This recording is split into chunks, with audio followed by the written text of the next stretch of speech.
Welcome.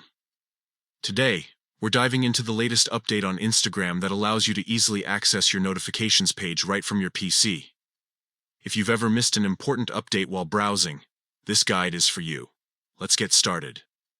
First, open Instagram in your preferred web browser. Simply type in the URL or search for Instagram and log into your account if you haven't already. Once you're logged in, you'll find yourself on the main feed where all the action happens. Next, look for the notifications icon located on the left menu. This icon typically resembles a bell and is designed to alert you to all your recent interactions. Click on this icon to proceed. This is where the magic happens. It will take you directly to the notifications page. Now that you're on the notifications page, you can browse through all your recent notifications. Here, you'll see updates about likes, comments, new followers, and more from the accounts you follow.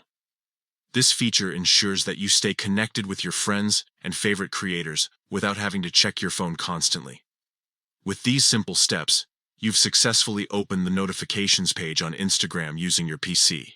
This new update enhances your browsing experience by allowing you to keep track of all activities without missing a beat. Remember, staying updated has never been easier. So go ahead and explore your notifications right from your desktop. Thank you for joining us today, and happy browsing on Instagram.